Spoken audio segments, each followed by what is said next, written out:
প্রত্যেকটা মা বাবাই চায় তার সন্তান মানুষের মতো মানুষ হোক। মা বাবার ভিতরে যতগুলা ভালো গুণ আছে সবগুলাই যেন সে পাক। আমি তো সব সময় এটাই ভাবি। আমার মনে হয় আমার মতো প্রত্যেকটা মা বাবাই সেটা ভাবে। তবে আসলে আমাদের চাওয়ার সাথে পাওয়ার কিন্তু কোনো মিল নাও থাকতে পারে, সেটাও কিন্তু মাথায় নিয়ে রাখতে হবে। তো যাই হোক, কেমন আছেন সবাই? নতুন আরেকটি ব্লগে আপনাদের সবাইকে ওয়েলকাম করছি। এই যে সোনা বাবাটার কত পড়াশোনার কাহিনী আপনাদের সাথে শেয়ার করি, আমি কিন্তু প্রতি মুহূর্তে আমার বাবাটাকে নিয়ে অনেক বেশি সারপ্রাইজড হই। হয়তো এগুলো দেখে অন্যদের বিরক্ত লাগতেই পারে যে ভাবে এত শো আপ করার কি দরকার আছে, কিন্তু দেখেন এই সুন্দর সুন্দর মুহূর্ত কিন্তু শুধু ক্যামেরা বন্দী হয়েই থাকবে, কিন্তু তার অভ্যাস কিন্তু সারা জীবন থাকবে না। এই যে ছোটবেলায় সে অনেক কিছু এখন পড়তে পারে, ওর পড়ার দিকটা খুব শার্প অন্যান্য দিকের চেয়েও। তো যাই হোক, এটা আসলে সবার দিকে হয় না, আমি সেটা ভালো করেই জানি। এক একজন বাচ্চা ঠিক এক এক ধরনের হবে, এটাই স্বাভাবিক। কেউ কথা বলায় খুব বেশি ট্যালেন্ট থাকে, ছোট বাচ্চারা একদম দেখবেন ছোটবেলা থেকে। আর কেউ হচ্ছে পড়াশোনার দিকে। আমার বাবাটা ঠিক পড়াশোনার দিকে হয়েছে, ও কিন্তু বুঝে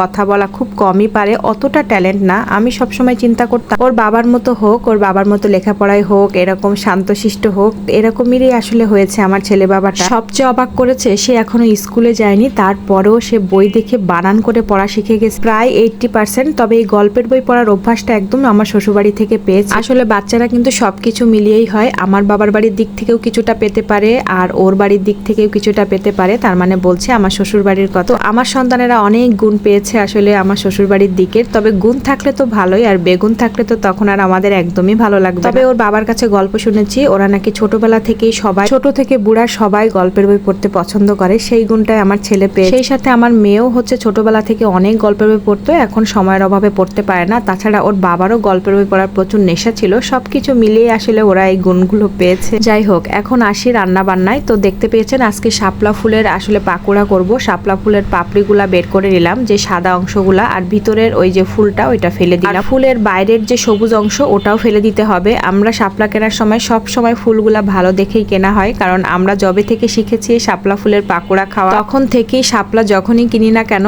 আমার থেকে ওর বাবাই বেশি কেনে, ফুলগুলা দেখে কেনে। আর দুপুরে হোক রাতে হোক, তো যে কোনো সময় এই পাকোড়া কিন্তু বেশ মজা লাগে। আপনি ভাতের সাথে ছাড়াও খেতে পারবেন। তো এটাতে আমি দিয়েছি বেসন, ছিল বাসায় তাই দিয়েছি, না হলে চালের গুঁড়ি ইউজ করতাম। আচ্ছা, এবার বলি ব্যাটারটা আমি কি কি দিয়ে গুলেছি। বেসন, চালের গুঁড়ি, আর লবণ, হলুদ, মরিচের গুঁড়ো, আর সামান্য একটু চিনি দিয়েছি, এই তো। আর কাঁচামরিচ কুচি কুচি করে দিতে চাইছিলাম, কিন্তু ওরা খেতে পারবে না বলে সেটা আর দিই। অনেকের কাছে এই পাকোড়াটা একদমই ভালো লাগে না, কিন্তু আমাদের কাছে বেশ ভালো লাগে। আর এপাশে আমার পাকোড়া করা হয়ে গেছে, দুপুরের টাইমে করেছিলাম, সাথে শুকনা মরিচও করেছিলাম, সেটার ভিডিও ক্লিপ নেওয়া হয়নি। আর এপাশে রাতে তো অনেক বৃষ্টি, আর একটু বাইরে হাত দিয়ে একটু ভিডিও করছিলাম, কি যে ভাল লাগে, মানে এত সুন্দর বৃষ্টি হচ্ছে। আর এবছর তো বর্ষাকাল কত প্রকারও কি কি দেখিয়েই দিল, মানে প্রতিদিন বৃষ্টি হবে কিছুক্ষণ পর পর। এটা হচ্ছে ওয়ার্কিং ডে হলে ভালো লাগে না, আর যদি ছুটির দিন হয় তাহলে কিন্তু বেশ ভালোই লাগে। আজকের ভিডিওটি এই পর্যন্ত, ভালো থাকবেন সবাই।